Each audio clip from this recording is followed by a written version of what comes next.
Hey folks, I'm Rick Maffei, writer for Goodman Games, and I'm here on my virtual left or right with Chris Doyle, director of 5e development and design for Goodman Games.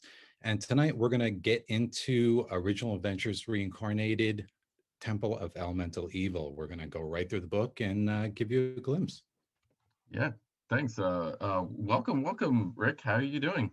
I'm doing good. Weather aside, here in New Jersey, a little rainy, but for Memorial Day weekend. But I us hear you. gamers, we find other things to do, right? So Yeah, we do. Yeah, we're not. We don't need the sun necessarily now, what's out to that? to do our thing. Yeah, So, that big orange thing in the sky. I haven't seen it for a while. well, I'm excited. We are going to talk about a bunch of. We're going to talk about or Yeah, number six, Temple of Elemental Evil. We're going to kick it off with talking a little bit about the original book, which obviously our version is based off of heavily. So let's just throw out some stuff in there, Rick. What do sure. you think about the original first edition Temple of Elemental Evil? Sure. I am a fan of the original book. I have read two copies to tatters, and now I'm happily, thanks to print on demand, I'm working on a third when it comes to the original work. Overall, I really like it. It's something where I have good memories from back in the day of I was one of those people who bought Village of Hamlet and kind of waited endlessly for Temple to come out and would eagerly look at Gygax's updates as they would appear in the in Dragon and places like that. So I have great memories. I remember walking into the game store and when it finally came out and getting my hands on what he and Mercer had put together. So blemishes aside, I think it's held up incredibly well over the years. Um, and I think the number of printings it's gone through is also a testament to what a Yeah. solid work it is. Yeah, I How do you completely feel? agree. It's a little bit of a love-hate relationship. I mean, I love it.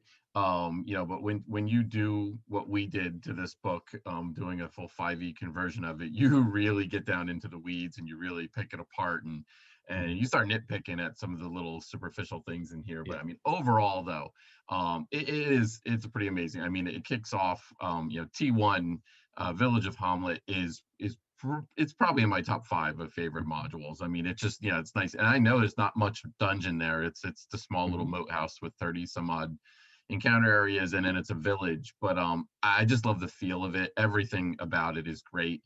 And the temple is the very first mega dungeon. Yeah. Yeah. And I think that's something right there that you can certainly hang its hat on because Yeah. just and that works against it at times. We've Mhm. had discussions about this on our other show about how it can get a little bit tedious Yeah. once you get into the four levels of the dungeon, which is a shame because really, once you start getting deeper into the dungeon, it certainly gets more interesting. Correct. Yeah. But those first couple levels can be a slog, Yeah. and I know the one time that I ran. So now I've run Village of Hamlet and the Moat House Mhm. probably half a dozen times. But I've run Temple of Elemental Evil only once, and we actually did not even finish it. I mean, my group got to the point where, it was too much of a slog, and we moved on to I believe it was the Slaver series after that. That was a shame, but we got through Yeah. most. I think we got into level three, I believe, And at I the think end that's of a it. common experience. I mean, I had at least one group where they got to, I believe it was the second level, and then for whatever reason we stopped. And yeah, I mean, since we're talking about it, we might as well get into it. As far as maybe things we dislike first, there is a lot of what I call room stacking, where you get kind of room after room after room of bandits or humanoids, and it gets a little repetitive, a little grindy. I remember at least once running it in the past as a DM and taking a black sharpie and basically just whacking out a few unnecessary rooms just to try to cull the the stack down a little bit. Um, so yeah, I think the sheer length of it works against it, but as you say, historically, it's TSR's really first mega dungeon. Yeah. And there really wasn't even that much at that time that was comparable in size. I mean, I think maybe Teagle Manor and a few things were equal in scope, but certainly as an official quote unquote product, from TSR for AD&D, it stands unique in that. So give me one thing you like. Let's talk about good stuff. What do you like about it? Well, I love how first of all, lots of NPCs, which Mhm. I really really enjoy. When you start getting down into the temple, those are I think some of the more memorable encounters. Some really fascinating different NPCs, and I love that they're all bad, but at the same time they're all not exactly in perfect harmony working together. Mhm. That was Gygax loved that, and that was the Caves of Chaos B2 was the same way too. You had all these bunches of humanoids, but they weren't all necessarily all on the same side. They were all bad, but if they would have all ganged up and teamed together, they would have wiped you out. So I think that's what I like. I was always fascinated with the nodes. We're going to talk about the nodes a little bit later Yeah. on. But the nodes fascinated me, and again, probably fascinated me more in the fact that we didn't get the nodes. we got some maps, we got Yeah. some rules, We and got then an we got outline. got an outline. Yeah. But I think that always fascinated me, and I guess I always wanted to develop the nodes fully Mhm. and learn a little bit more about them, and kind of just give you a taste of, hey, what is it like to go to the elemental plane of fire? What is it like to go to the Mhm. elemental plane of air? And that fascinated me, and I was always kind of regretted that I never got a chance to do that. So, Mhm. but yeah. So what was probably your favorite thing, or the thing that when I say Temple of Elemental Evil, what's that first thing that comes to your mind where you're like, oh yeah, boom. Yeah, I mean, I guess this builds off of what you talked about because I am a big fan of factions, but really the background story, which perhaps the players don't even get to experience fully. And Yeah. it's been said that I think what percent of modules are read by the DM, and then maybe they see play and maybe they don't. But to me, there's such a wonderful kind of backstory with all the villains and what they're doing, and that you get this really interaction with Iaz and Zugtamoy and all these different players, of evil kind of doing their thing. And this one's playing against this one. And then, with that as the backdrop, then you have the elemental forces of evil squabbling amongst themselves, in the temple, very faction. And they don't even perhaps know who their, true commander is at times. And it's just so many competing factions and so many interests going on, that I've personally found that fascinating. And I think it had an absolute solid launch off point with Hamlet. I'm a big fan of Hamlet. I think it's a terrific base of operations. I mean, honestly, you get two bases of operations here because you're given, Hamlet, which is essentially a good Hamlet with a few bits of evil and a little intrigue in there. But then if you want to go on the, take a walk on the seedier side, there's Null. And the DM is really given two kind of bases of operations, so it's got such a wonderful rhythm because you start in Hamlet and things are very peaceful, and then all of a sudden you're in the moat house and things are dangerous, and then you're in Null, but now you have a wickeder base of operations, and then you go into the dungeon where things really go from the frying pan into the fire. And I like that rhythm. I think it's just such a cool rhythm. Yeah, and I think Hamlet and the Moat House, it just makes a great start to a campaign. I mean, Mhm. it really does, and that's how I've used it most of the time. I mean, I think of the 6 times I've run it, I think 5 times I've run it, maybe all six actually. I have to think about that a little bit. Where I've run it basically to kick off a campaign, and Mhm. then Yeah. it's just that perfect little recipe of here's a little village, and then here's a little dungeon to kind of get your feet wet. You play it with the inexperienced players, experienced players, the whole 9 yards. I've even played it by myself. Not, I was as a player. So I mean, I think it definitely resonates. And the mere fact that now 40 years later we're still talking about it, which is Yeah. just absolutely Exactly. incredible to think about. So we got to the chat is live and going. Thank you. Yes, can't wait to get this book. Thank you, Sky 2, for signing up on tier 1. Appreciate that. Yep, and we have Alex in there. Hey, Alex, how's it going? Yes, on the surface, it's very typical. Yes. And it's fun for players under. Yes, there are definitely secrets layered in there and everything. Yeah. And as we know too, it's like, look, those villagers in Hamlet, they have a lot of treasure. Look out for that. An So awful lot of treasure.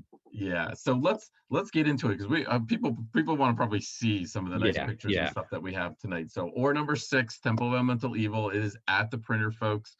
The last I heard, we are still on schedule. I think it's going to be still arriving in stores around August, which is not that far away since we are at, almost in June here. Barring another, cargo ship getting wedged in the Suez Canal or anything crazy like that. Hopefully it's going to make its way to stores. So we have, Elena, if you can pop up, we've got the cover and the back cover pictures if you want to cycle through those. So this project has been, I know it seems like it's been a long time, but it's huge. It's absolutely massive. And it was really like working on two of these books. Mhm. This book is 732 pages long. It's so big that it's actually two books. And it's in a slipcover. Let's see. Oh, okay. So you do not have, can you show the slipcover picture that you have? Okay, sure. So we're going to show you, apparently we don't have the cover images. We're going to hopefully pop up to show you what the size of the slipcover is compared to another or book. So that will get popped up in a second. So that's why it's like, and this is one of those projects that, the original Temple of Elemental Evil was a 128 page long module. Keep on the Borderlands was 24 pages, I believe. So that was a lot of content that we had to convert, Yeah. and thoroughly fun, obviously, but Mhm. there was just a lot of it there. And we actually brought on a team of writers to do it. We actually had 4 of us working on it. So, and for those folks who haven't done, larger projects like that before, whenever you start adding more people, things just take longer. Mhm. So coordination takes longer. Um, and there we go. There is, everybody can see. So that white copy on the left hand there, that's a mock-up of what Temple of Elemental Evil is going to be size-wise with the slipcover.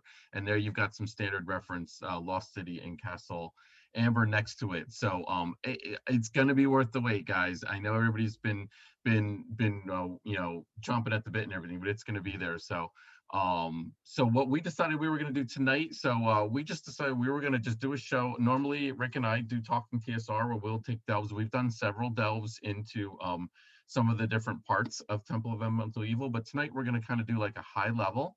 Mhm. We're going to actually go through the table of contents and show you everything that is in this Yeah. book. Not everything, but we're going to show you some samples of Mhm. what's in the book. So Elena, if you can pull up that table of contents and just leave that for a little while, we're going to kind of go through Yeah. everything there. So Rick, why don't you start it off and tell, I don't know, hopefully you've got a copy of the table of contents in front of you. Oh no, he I'm, doesn't. I'm going to go by memory and I'm going to wing it. How about that? Okay. Because I mean, starting off, I know one of the first things out of the gate is we've got some fantastic essays. Mhm.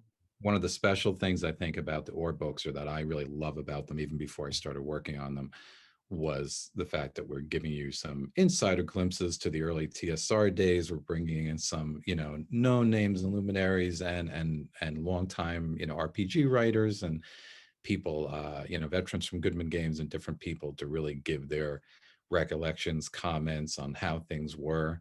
So yeah, we've got a couple really good and a couple long, beefy essays too, kind of launching into this right out of the gate. So that's kind of, I think our first cut in. And then we go into a presentation of the original with some really pristine scans of the original, both T1 and T1 to 4. Yeah.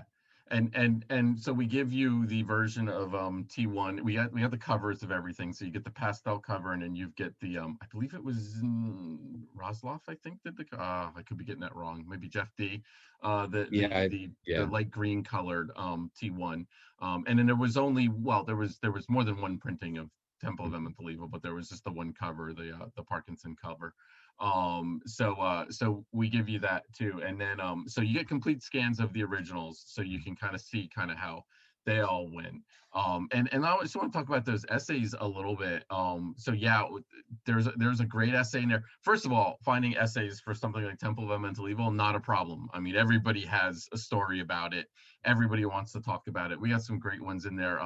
We have an essay in there from John Peterson, who wrote Playing at the World. If you guys are, really want to learn about the origins of role-playing games back in the origins of war games. It's a textbook. Yeah. It's not a light read, but it is fascinating. It's a fascinating Playing at the World by John Peterson, a phenomenal book that Yeah. if you started playing games back in the 70s and the 80s, you probably should read that book.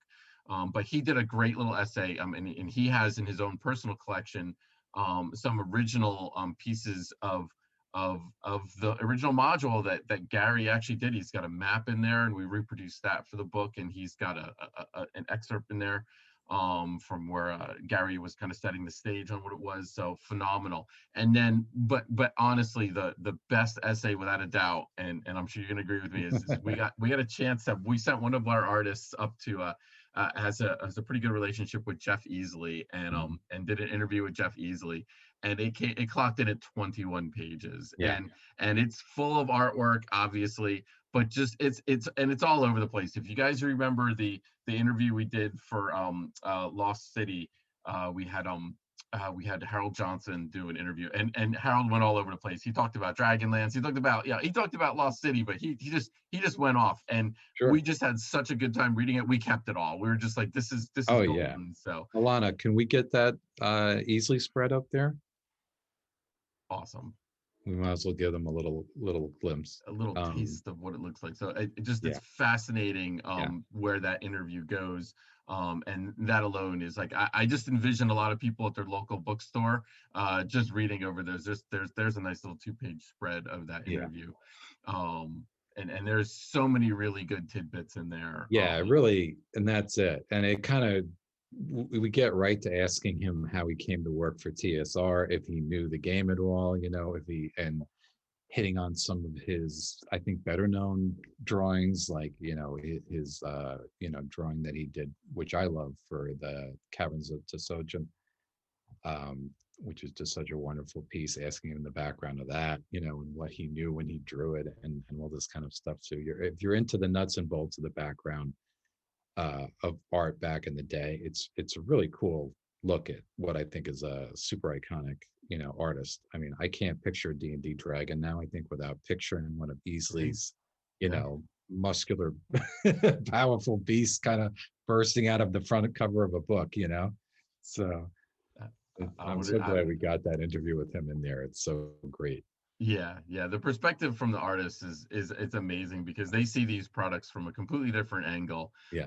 And they get the books, they look at them, and then it's all, but a lot of what they actually put on paper is what people oftentimes will remember. Most times will not remember, oh, there was 5 giant frogs in that encounter, but they'll remember the artwork. They'll remember that piece of art on page 12 or something like that, and that kind of sets the scene. And the original art back in the day just had such a feel to it, and such a it was comical at times, but it just exudes the old school that really brings us in on it. It was just phenomenal. Yeah. So then after that, after our essays, and then after the scans, then we get into the 5th edition conversion, which takes up the majority of the rest of the 2 books. So we're back to the table of contents there.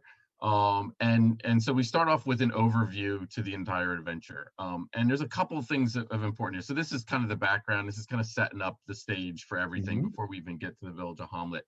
A couple of important things that I wanted to kind of call out here. So like the previous ORs, we included a section in there on how to scale your encounters, because we do a straight conversion of the original material, and sometimes that doesn't translate exactly over to what the more modern conventions is. My go-to example to that is 17 orcs in a room is not a suitable encounter for first level characters.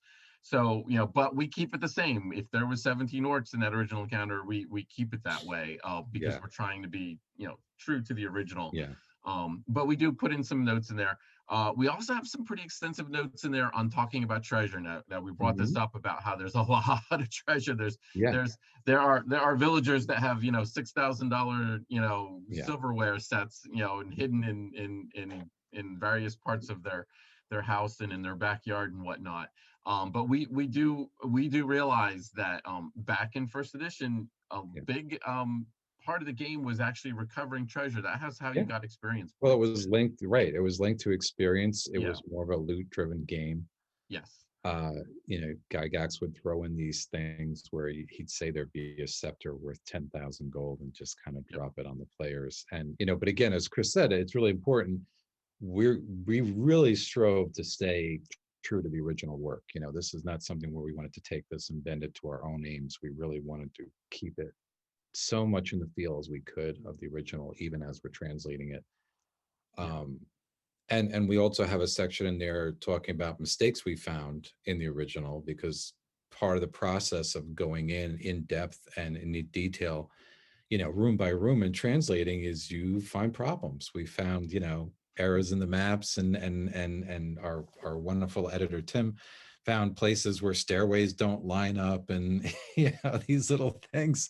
So for the people who like to get all the details, we have a little section in there right at the beginning, I think, of the translation, where we talk about that stuff too.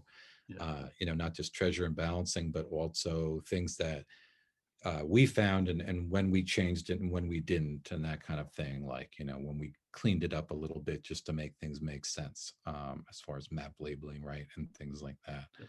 Yep. So next we get into the actual village of Hamlet, and we did not change that at all. So we converted that to 5th edition. I thought about adding a couple of extra locations, but to be honest with you, I just couldn't bring myself to it. Mhm. I just felt that anything that I would have added there probably just would have been extra, Yeah. and just would have been kind of would have ruined it a little bit. So we kept that original. Same with the ruined moat house. That's a straight conversion to 5th edition as well. But then, so that's chapters 4 and chapter 5. We gave the ruined moat house its own chapter. Mhm. And then chapter 6, we get to the wandering in the wilderness areas. And we already got a 2-page spread pulled up on there. So Great. folks, remember, you had the village of Hamlet, and then you had a little distance away, you had the village of Nold. We're going to get to that in a second. And then you actually had the temple. So there was, in the original, there was some encounter tables. I believe they were in Temple of Elemental Evil, mostly in the Nold chapter. I don't think we actually got any in the village of Hamlet. So we basically took that as our basis, and then I kind of expanded it. So we expanded the region around it, Mhm. and we added a bunch of fixed encounter tables. Fixed encounter sites. Yeah. And then we also added tables, and the tables vary by the terrain. So if you're in a hilly area, you're going to use this table. If you're in a swampy area, you're going to use this table. And we really tried to kind of keep the same theme, and we tried to actually connect some things together. If folks remember, there's a fair amount of gnolls in the Temple of Elemental Evil. They are serving I forget now, one of the factions. I forget Yeah. which one they are. But so anyway, it always made sense, in my opinion, that there would be a gnoll lair nearby, Well, they had to out in the come from wilderness. somewhere, right? Yep, exactly. Yeah, Actually, could we get I think it's the encounters graphic up there, or encounter spread? Do we have it? yeah, I think that. Yeah, try that. Or wilderness spread? Yeah. Yeah. Okay, so we're gonna pull up a different Yeah, we're gonna graphic try for to you pull guys up there. something that shows how we developed out Yes. some of the Big shout wilderness. out to Elena, our producer, once again. You guys Elena never rocks. see She's her, our and engineer, and she's she never gets all the accolades. Everybody talks to us and no. sees us, but she does a We're great throwing a job. lot of graphics at her tonight. So So yep, there we we're gonna go. add to those. Cool. So yeah, so we actually took some of the locations, and we actually detailed little maps for them, and kind of kind of used the same kind of format that 5e uses. With that, they don't go into a tremendous amount of detail, but enough that give you a map, give you a little bit of a key, give you some statistics in that, so you can actually run this as a little site. Great opportunity to get a little bit more experience points, so that you can Yeah. level up properly, so that you can take on some of the challenges moving forward. And Rick, you worked on a couple of those, didn't you? Yes, I did. I don't know if it's I don't think it's showing in the graphic we're showing right now, but I worked on a kind of ruined / haunted farmstead, and a few other things. And yeah, so I had some fun developing that area, because I think we've talked about this on our other show, that one of the problems with Temple, the original, is the leveling situation, that really the dungeon can get difficult really fast, especially if you have people who like to walk downstairs quickly. So you could very, again, it harkens to the day where going to a separate dungeon level really usually meant, you were kind of going up in difficulty a level or two and not just walking down some stairs, so having something in between the moat house and the dungeon, structurally something in between, to allow the characters a little extra time to set up a base of operations, to gain some experience, to gain some helpful magic items and curative things, super important. So yeah, we made a point to put those in here, and as Chris said, that we tried to link them all, make them all fit the narrative as much as we could. I personally really tried to put thought into what the null area would be like after kind of the temple now has started to expand its influence. How would that impact the people around? And that's what led, for instance, to the ruined farmstead. Is I realized that probably prosperous farmers and things would begin, these better folk would begin getting pushed out of the area or would flee. And we started involving areas like that. And then Chris said, the wandering monsters have also really been expanded. So there's plenty of tools there for the DM from one place to the other.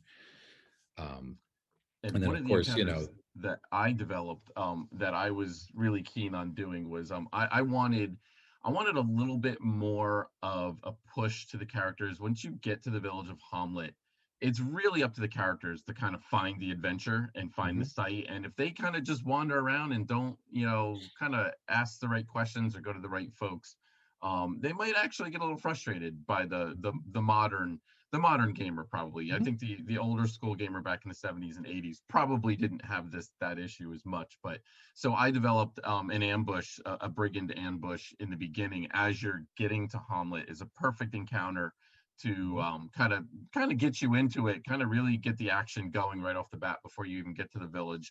And there's a nice tie in there with some of the cultists actually in the village, and it kind of pushes you a little bit towards the ruined moat house. And that was one of the things I always did when I ran my adventures back in the day, when I always ran Hamlet and the moat house. I always wanted a little bit more connectivity there and a little bit more action in the beginning. Otherwise, people are just like walking around a village and they kind of not really sure exactly what they're doing. So I always felt that was kind of important. So I put that in there to kind of help things along. And then so basically you've got the wilderness encounters and everything, and then you've got Nob. And Nob is fascinating. So, and this was really Gygax probably at his finest. So he gives you the village of Hamlet, and I believe there's 33, 34, something like that, 33, 34 different sites detailed in it. And then you get Nob. Nob's the evil village. And quite frankly, as a game master, you're all excited about this because you're like, this is an unsavory place, and this is lot of potential for adventure here. And he designs 4 locations for you. 4. Now there's a full map, and there's lots of other buildings now. But don't get me wrong, those 4 were well developed, very well developed. There's some really cool NPCs and everything there. But that always left me feeling a little flat. Oh, absolutely. It left you wanting more. And I think Gary was like, well, yeah, go ahead, develop the rest of it. It's like, that's what it's there for. It's like, I'm not here to do everything for you, which is funny because, and Rick and I, we've talked about this all the time. If I'm going to put my hard-earned money down back in the 70s and the 80s, $5, $6 for a module was not easy to come by. I wanted it detailed. And we talked about this, how B1, how I felt almost cheated when I bought B1 and it wasn't done. It wasn't filled in. Even back in the day, I remember looking at Null, because again, that being the evil place, or the more, closer to evil place, that to me was even more interesting, and I wanted more, and I remember looking back in the day and thinking, oh, they took the easy way out on this one and they left it for us. It's one thing to give the DM room to expand, but it's another that I almost felt like it was never quite complete. So yeah, I mean, one of the things we did is we really beefed it up. We added, I don't know, how many encounters did it We count? added 9 additional encounters to get us Okay. to a nice unlucky 13. Mhm. And actually I remember when I was putting some of them together, because you designed a few of them, I designed a few of them, and I remember I got up to 12 and I was like, 12, we can't have 12, we need one more. So I remember I created one more. And then it was ironic, I had and I told you this story before. It's like I created a butcher and I created a baker without realizing it, and I said, oh geez, I said, guess I need a candle maker at this point now. So we have unsavory versions of each of those. Oh, cool. And we have another pull up of Noel up on the screen there. Terrific. So we had a lot of fun actually done. Again, there's still plenty of locations for you guys out there to kind of make it your own. Yeah. But we had a little fun. There's a lot of little Easter eggs in there. Mhm. If you guys remember some of our previous or modules that we've done, I love to put Easter eggs in. So that's a whole other show on its own, or an article or something. Eventually I'll probably put an article out and see if folks can find all the Easter eggs. But there's even Easter eggs in some of the artwork too. So people need to kind of be on the lookout for that. So we had a lot of fun, Yeah. kind of finally finishing off, not finishing off Noel, but being able to put our little spin on Noel, Mhm. before you even got to what we consider to be, the beef, Yeah. the main setting, the main course of the module. So after Noel, we have the ruins of elemental evil, and that's just a precursor character that kind of sets the stage for the area around the ruins, and everything. And that's already, we're at the end of book number 1. Yeah. So book number 1, and I wanted, when we were laying this sucker out, I wanted the book to end right here, because I wanted Temple of Elemental Evil to basically get its own treatment. It would have been nice to slide, the Ruins of Elemental Evil back one more book, but Yeah. that would have been a little ridiculous. So we would have one book substantially thinner than the other. So now we get into the ultimate, the Temple of Elemental Evil. So why don't you talk a little bit about, Rick, what levels did you convert? You did a couple levels, didn't you? Yeah, I did. Well, nodes aside, I did the dungeon levels 2 and 3. That's right. Yes. And I did 4, and then we had another freelancer do number 1. So, Mhm. um, yeah. So I think we have a spread of that. I think we have a couple. Yeah, I think we have a spread of the dungeons. If Elena could pull that up, right there you go. Oh, perfect. So so this is it. And what's Right. great about this is, and you can start to see that we're starting to get into using some full page art, Mhm. which is great. I think used in moderation is fun. I Mhm. think we started seeing that. Well, there was a couple of, in the first edition books, there was a couple of full page art, I believe in the Player's Handbook and in the Dungeon Master's Guide, but modules there generally wasn't. And I think some of the pictures certainly warrant a full page piece of Mhm. artwork. Sometimes they don't, but so I think that was fascinating to have. Um, and I just want to do a call out too, if I could just take a second. I don't know if folks realize, but there's another Twitch channel called 20 Sides to Every Story. I see Alex is he's chatting away in our chat here. But he's actually has we set him up with some of the files of the converted Mhm. files of Temple of Elemental Evil, and a couple of weeks ago he started running it on his channel. Mhm. And he streamed one of those sessions earlier today. I believe it was today, Saturday, right? Yeah. Yeah. If you guys want to actually watch some of Temple of Elemental Evil, I strongly recommend you guys check out his show. Yeah. And then you'll actually see the 5e version of Temple Elemental Evil in action, and he's going to be running that for the next couple of weeks or months, I think. And right up to probably the release of the actual book. So I meant to kind of, yep, the third session was this morning, went awesomely. No PC deaths. Oh, that's a bummer. Next session is coming Friday night. I believe he can confirm this or not, but I believe he's doing these every Friday night. So be sure you guys check that out. Okay, so commercial announcement aside, that's like the interlude in between book 1 and book 2. So jumping back into book 2, um, Rick, what is one of your memorable or favorite encounters in the dungeon? And you're not allowed to say the room with the curtain and the final. Okay. All right. We won't go there. One of my unabashed favorite area or areas is on level 3. There are several rooms, a collection of rooms I call the zoo rooms, where essentially the demoness Zugdemoy, it seems, set up several rooms with her pets. And she has a room with some Lucrata, and she has an area with an Umber Hulk. And there's a couple, sort of areas that are structured almost like zoo exhibits with these very dangerous creatures, evil creatures in their own right within those areas that the players can encounter. And I have a soft spot for those areas. I always thought, I think at the outset, when we initially talked about what levels I would do and what I could handle and etc. I just remember thinking, I hope I get level 3. I hope I get level 3. I want level 3 kind of thing. Because I had a blast with both levels actually, but level 2 actually ended up being a heck of a lot more fun than I even imagined it would be when I actually got into the development of it. Just so much fun. But yeah, level 3, I always had a soft spot for those rooms. I just think they're a lot of fun.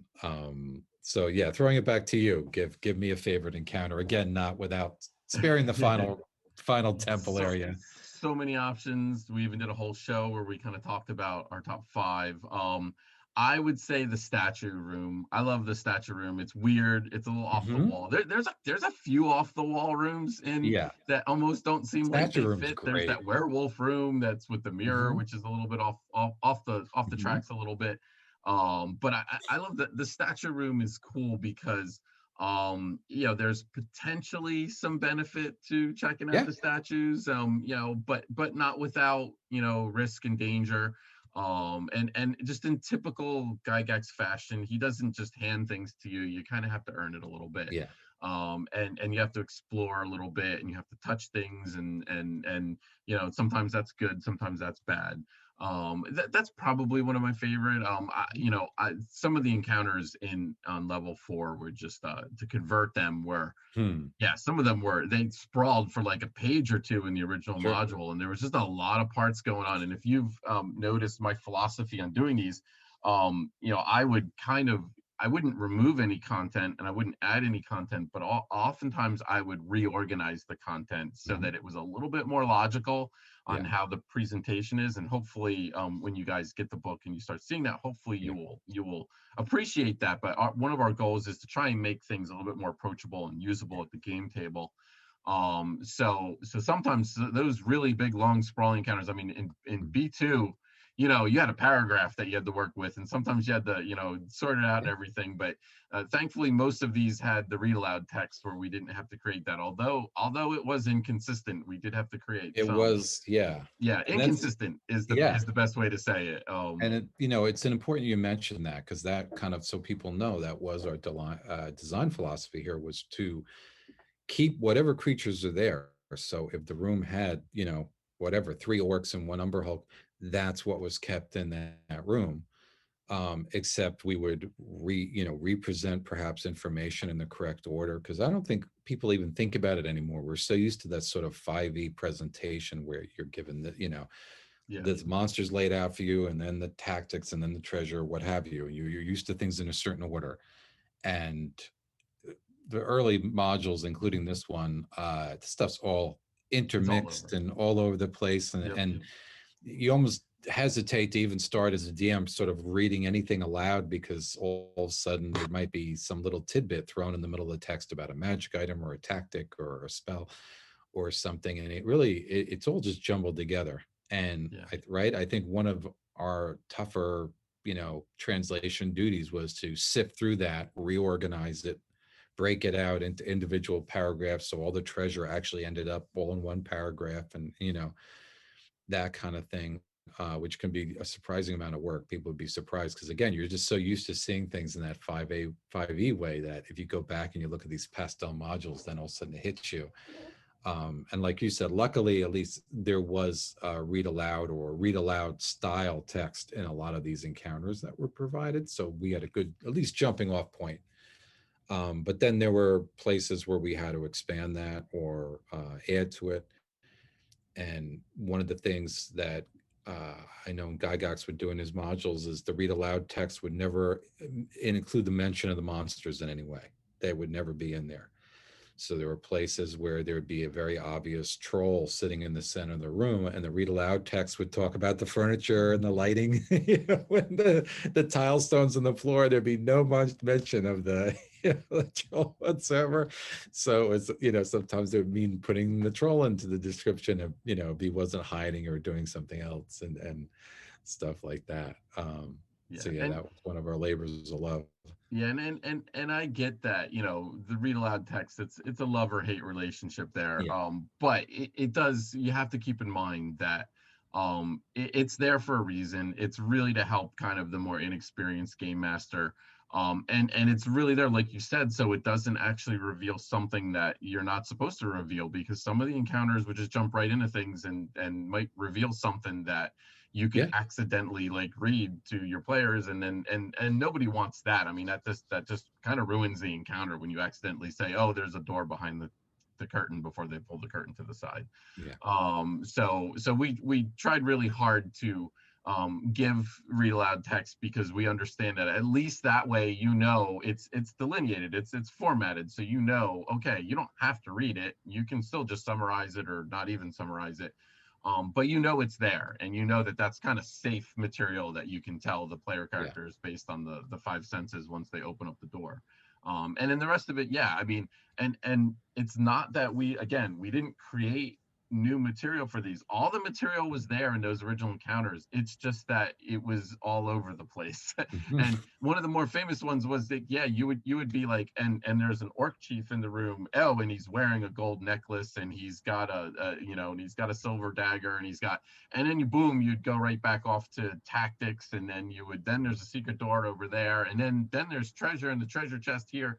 And it was just kind of like, how many times we've all been there where, you go to ransack the room for treasure, and you forgot that the NPC was carrying that, jeweled necklace and the silver dagger, because it was 3 paragraphs up and not down near the bottom. And so we took all those things and tried to kind of organize them a little bit better, and make a little bit more sense out of it. So we did not add any levels to the temple. No. We just basically converted what was there.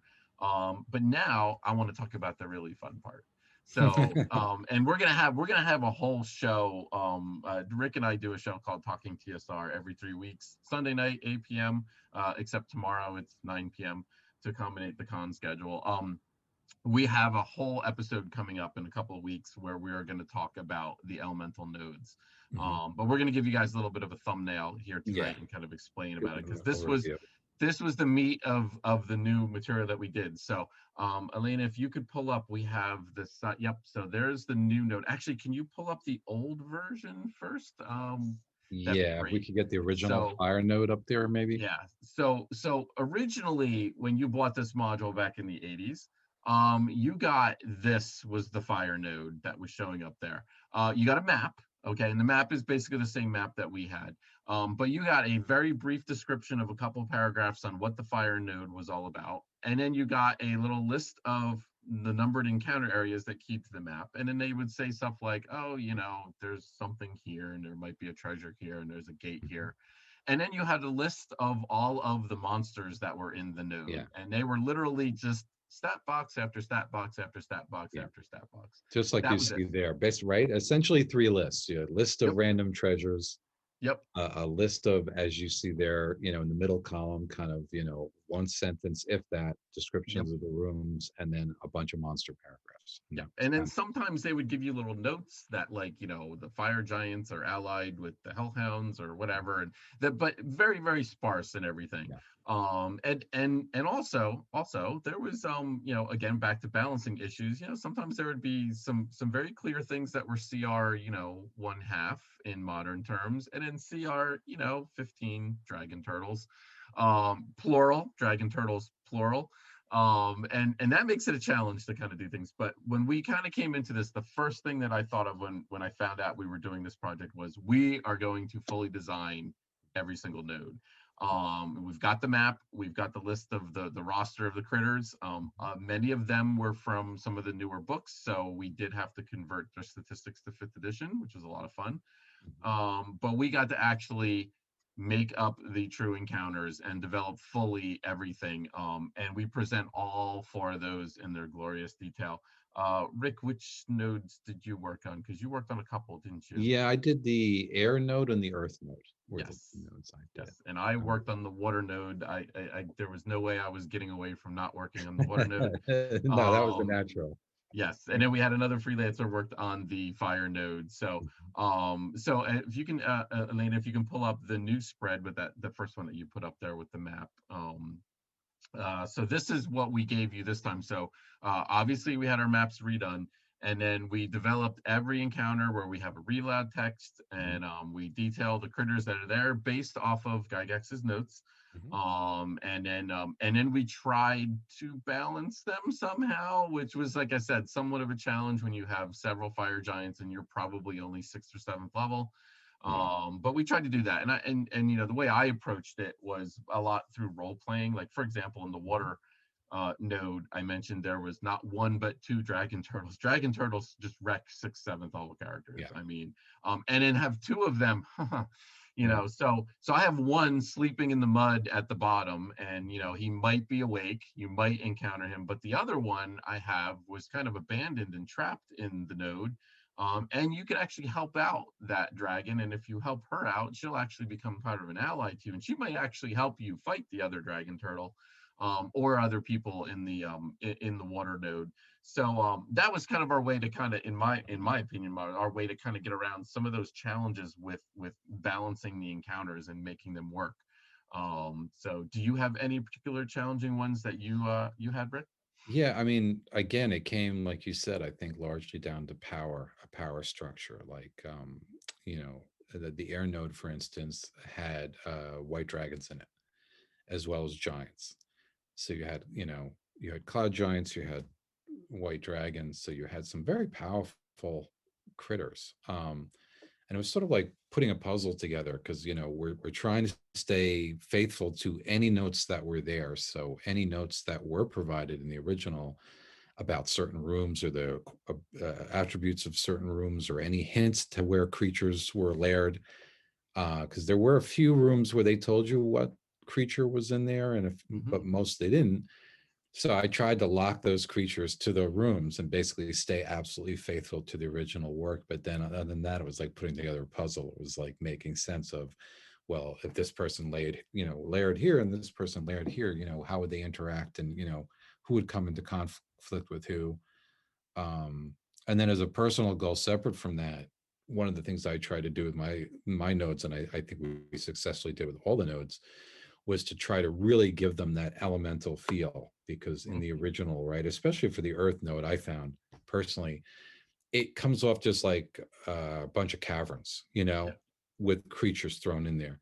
And it doesn't really feel like a demi plane, which is really what it's supposed to be, like a sort of pocket plane, something that really evokes the, you know, plane of elemental earth. So we started incorporating some odd little funky things into there that would, you know, show those attributes, where there's areas in the, you know, air node where there's hovering crystals in the air, and, you know, that give off a hum and things like that. And places in the earth node I had where passages might twist. There's an intersection that has a way of, you know, twisting itself and disorienting the characters and making it hard for them to map, sort of like a labyrinth that, you know, changes itself. So that was fun too, like kind of playing up that aspect of it, because I always felt that had been underdeveloped in the original, and yet was very faithful to the original intent that those places were supposed to be demiplanes. Um, so that was a challenge to try to incorporate that too, as an extra layer on top of, you know, all these little layers, you know, an Yeah. overall feeling of elemental, you know, an elemental flavor to the dungeon levels there, you know. Yeah, because they did. I mean, if you looked at the maps, they did kind of just come off and it's a dungeon map, Yeah. basically. So yeah, so we tried to do things like, you know, in the fire level, we have you know, I actually added some water. Of course, I added some water. But then I had, large pumice stones that are floating in the water, and you could use them as stepping stones and jump from stone to stone and everything. And of course, all sorts of bad things happen to you when that happens. But we did a bunch of different things like that in the water node. I had just randomly bubbles coming up from the bottom of the, like a rift in the bottom of the sea, just bubbles bubbling up, and you're like, huh, why are those bubbles coming from? And it's like, it was just really close to the air node, and it was kind of like the air node kind of seeping in, but just to give that little bit of a mysterious, Mhm. otherwise you're swimming, or you're in this boat going across this ocean, and nothing really interesting is happening. So we just tried to come up with some interesting things that, it's kind of dungeon dressing a little bit, but kind of brings it to, just get you that feeling that you're not in a regular dungeon anymore. Yeah. You're Yeah. kind of in that demiplane. And of course, there was, in the previous chapter, before you even get to the nodes, there was a whole section on how magic items and spells were changed in the nodes. Mhm. So we did stay faithful to that. I went through that entire spell list, and converted it up to 5th edition standards on like what the 5th edition spell would be. A lot of spells didn't make it to 5th edition, Mhm. or have been changed already. So we kind of fleshed those out and said how they're going to work. And then we also added a couple things in too, like fire spells would be enhanced if you're in the fire node. So if you cast a fireball in the fire node, it's going to actually be more powerful. But now if you Mhm. cast a fireball in the water node, it's going to be subdued. Mhm. So we went through and we kind of created rules for that too. And there's actually rules where your wizards can actually learn to cast different versions of the spell. Like they can cast a water bolt, if they, once they figure it out. And when they're on the water plane, they'll be like, hey, this is like a different version, and they can actually make some arcana checks and kind of learn how to do it. And then as they cast the spell, it gets easier and easier for them to figure out how to do it. So they can actually kind of be developing new spells, because the way these demi planes are set up is you can get trapped there. I mean, there's some NPCs that Mhm. have been trapped there for months. So it's Yeah. not impossible to actually run like your own little mini campaign where their whole goal Mhm. is to try and figure out how to get Oh, back to absolutely. the Yeah. dungeon, Um, which is and fascinating. speaking of all the spells and magic items, which again we're incorporating off of the lists provided, including some distinctive magic items. Uh, One of the shocking things to me when I was translating was just how many spells and magic items did not bridge the gulf between editions. Yeah, And in those cases, a lot of these items and magic, we had to basically go in and start detailing some of these magic yeah, items, basically translate them as well as monsters for 5th edition. So that was kind of part of the translation there was, yeah. Which uh, is fun. Which is which definitely fun. that and the monsters Yeah, was, I ended up translating a lot of monsters for this and doing the elemental grooves, and I don't, for whatever reason, a lot of Monster Manual 2 critters ended up in yeah, the yeah. temple. I don't know which came first. I forget. It might have been that the They were Monster Manual 2. very around the same They time, I were right think. on. Yeah, Yeah, yeah, I'm thinking that the Monster Manual 2 came out. Well, no, actually, no. I think it came out before, but in any case, yeah, there's yeah. just a whole bunch of things in the Monster Manual 2 ended up in this. So yeah, we have a great, and there we go. We have a nice spread up Yep. there. Yeah, we have a pretty beefy monster section here because we were really able to take a lot of great monsters and translate them for 5th edition, which was so much fun. Yeah, one of my favorites, the fire toad there. Love the fire toad. A toad that belches fireballs. You gotta love it. How could you not So love that, right? I know, I know. It's beautiful. I have to admit, it's beautiful. So that was basically our treatment of the elemental nodes.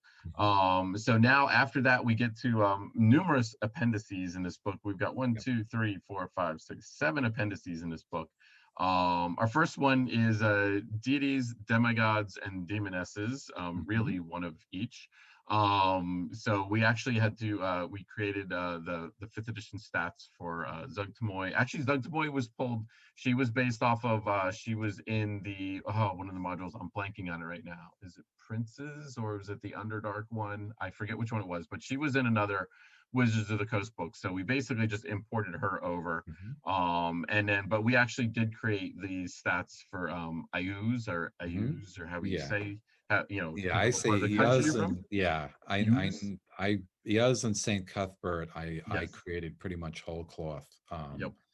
But again, So incorporating a lot of Greyhawk lore and such in there, and basically also the original work, yes. So it was Prince's that I do remember that. That's where Zug Tamoy appeared in and everything. And then after that appendix, then we have the characters appendix. A lot of couple things going on in here. So in addition to the NPCs that are in the book, and again, fairly extensive, lots of NPCs, the ruling hierarchy of the temple. A lot of them were you had wizards, you had clerics, you had fighters, you had thieves. So they're all in there. We also include pre-generated characters. I love putting pre-generated characters in there. Mhm. It's such an old school feely Mhm. thing.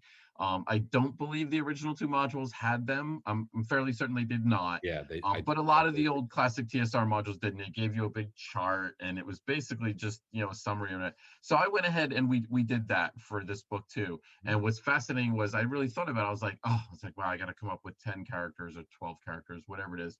And then I got to thinking, if folks remember, once Temple of Elemental Evil came out, T1 through 4 was designed to kick off a campaign. And then after you were done with that, they rejiggered the Slaver series and made it slightly higher level. And then Mhm. you were supposed to go to the Slaver series, A1 through 4 after that. And then after you finished up the Slavers, you were supposed to transition to GDQ 1 through 7 Yeah. and go for the Giants and the Underdark and Loth. So what I did was I recalled that there was pre-generated characters at the back of Against the Giants because they weren't sure you were going to have high-level characters at that point. So I simply took those characters and made them first level 5th edition characters, but kept the names and kept the class and everything. So basically, almost as intended. So you can kind of take these characters and you can kind of start them off in Temple of Elemental Evil and kind of bring them through there. So that was how I came up with the pre-generated characters for this. The next appendix was the monsters, the new monsters. We already talked about that actually, and we showed that off. Then Appendix D is the new magic items and new spells. Mhm. We touched on that a little bit. We again, anytime we come across an NPC that had a spell that was not detailed in the player's handbook, we would actually design that and put that in there. Same with magic items too. There was definitely a couple of magic items that were not in there. So we added those. Had a lot of fun with that. Do you Yeah. remember any of the magic items that you converted, Rick? Oh my goodness.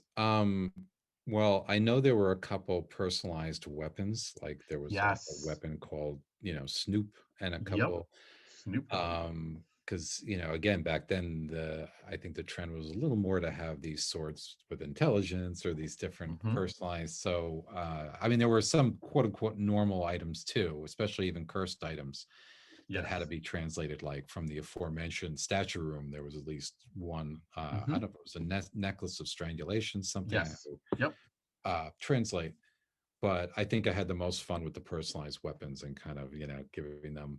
And then, of course, the granddaddy, them all, the Orb of Golden Death, which Yes. is a hyper detailed artifact, which I think in our translation came to a page and a half or something. Yeah. It's or 2 pages. Yeah. You need a It paragraph was just for all the names. yeah, right, Yellow exactly. Skull, That Orb of was Golden Death. that was a Yeah. bear. Yes. Yes, it was. That That was was a lot of it was a very detailed artifact indeed, that had to be translated completely the 5th edition. yeah. Um, So but that yeah, was like you said though, but that's the fun stuff. It really I ended up having a really good time. It wasn't just like translation when you think of it as drudgery at all. It was, there's so much creative fun involved in translating these monsters and these old classic creatures that I kept felt like I kept running into more and more creatures and magic items that I didn't realize were not in 5th edition, that I just was thinking to myself, how could this not be in 5th edition? And then, translating it. So yeah. And yeah. and just so the folks know, we kind of go off the assumption, like Wizards of the Coast does, that you just have the core books. Yeah. A lot of these creatures do appear in some of the other modules Mhm. and in the books that they have done. But you can't always make that assumption that everybody has all of the books. So if it's Yeah. not in the monster manual, but we know that it's in, a famous story on that one was in Into the Borderlands, when we were doing our first conversion, there was I love giant crayfish because I was inspired by the moat house, and I was like, oh, and at that point I had no idea we were going to end up doing Temple of Elemental Evil. It was just a glimmer in our eyes at that point, like maybe someday. But I put in one of the extended areas in the caves, I put a giant crayfish. And so I remember I developed the stats for it because that was not in the 5th edition monster manual. Well, literally, I think we were in layout with the book, and they released another book, and lo and behold, flip to the back of the book, and there's the giant crayfish. So I remember literally having to tell everybody, stop everything. It's like, don't stop the layout. And then we had to actually change up. I had to throw out what I did. And then we just basically imported the quote unquote new stats, the correct stats created by Wizards of the Coast. So that's kind of how we do it. So there's a couple monsters that we did pull from other books, because at this point now, there are a lot more designed. And also we have designed a bunch of Goodman games for our other Orb books, since we're on 6 books now.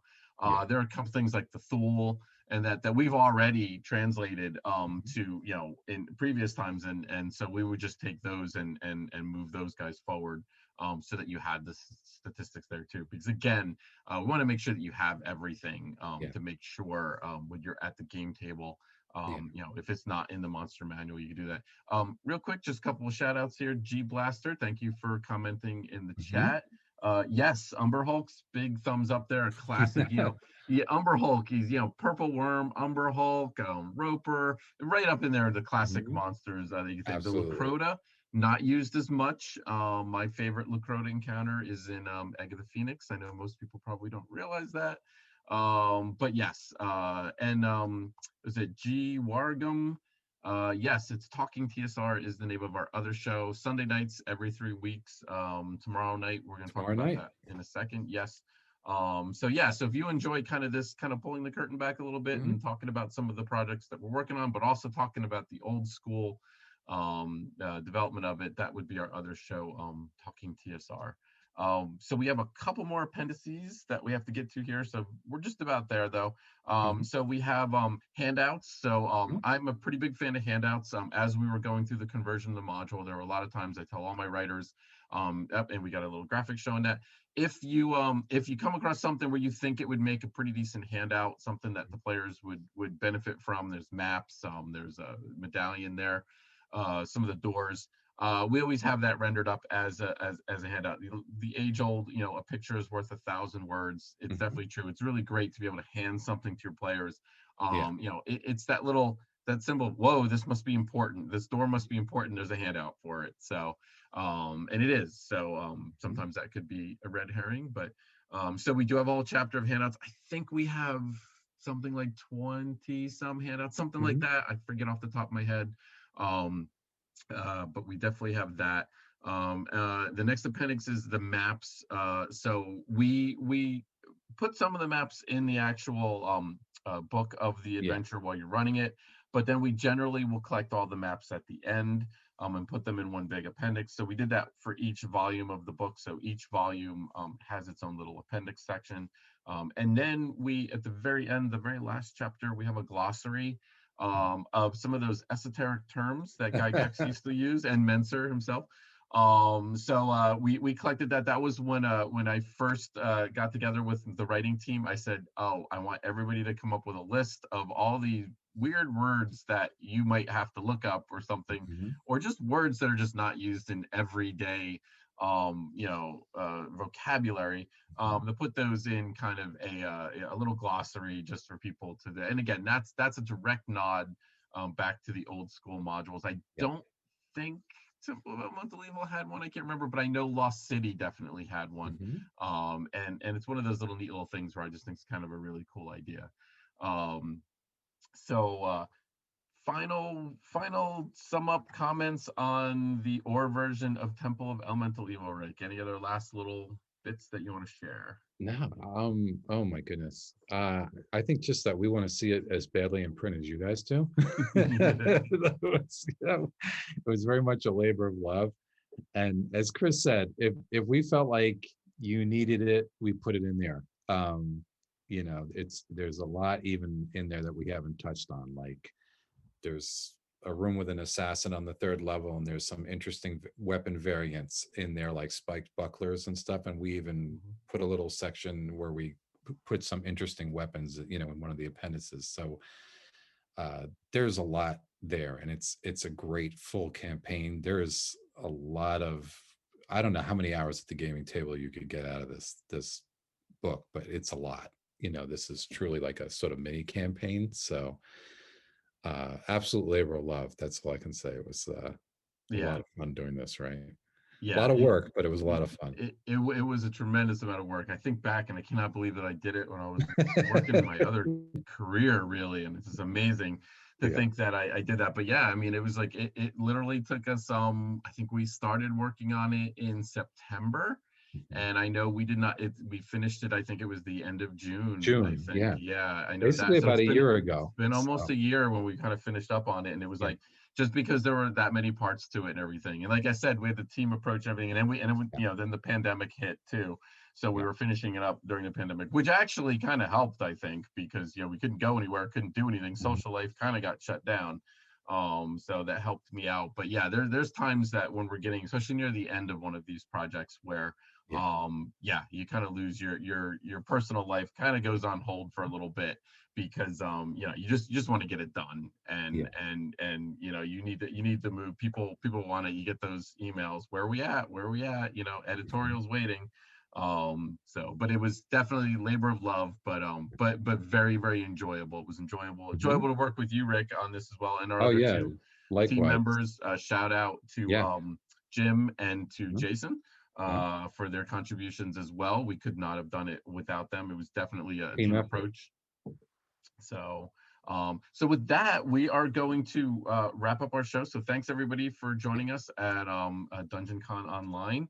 I hope you guys are having a good time at Dungeon Con Online. The games are going on. The gather space is hopping. Go check out the Inn of the Slumbering Drake and the Village of Dungerville. I hope you guys are checking out all the various Twitch shows and the seminars and everything that we're doing. So enjoy. That's what we're all here for, to make new friends and to kind of to do things. And it sounds like hopefully that we're going to be back to in-person conventions very soon. So Soon, excited fingers for that. crossed. So, and then one last plug, we are doing a special dungeon con online version of Talking TSR tomorrow night at 9 p.m. here on Twitch. So Rick and I will be back. And what are we talking about, Rick? We are going to talk about the original Dungeon Master's Guide. Yes. Talk about a nice, glorious mess, as I like to refer to it. Yes. Lots to talk about there. We could get 2 shows out of that, I think. But Oh, easily. yeah, so We are literally just going to talk about like our favorite parts of it. We're going to give yeah, you we're some just going to overall walk stuff on through the it. book, but then we're just So, going to say, here's a cool part, page right. 233. You know, check these tables So out. yeah, So plug. If if you're not familiar with our regular show, Chris and I talking TSR, and you like to hear talk about some of these old school modules and products, that's a great place. We're going to be right back at you tomorrow night. all right. All right. Well, thanks everybody for joining us, and everybody enjoy the rest of the convention and have a good night. Enjoy the con, folks.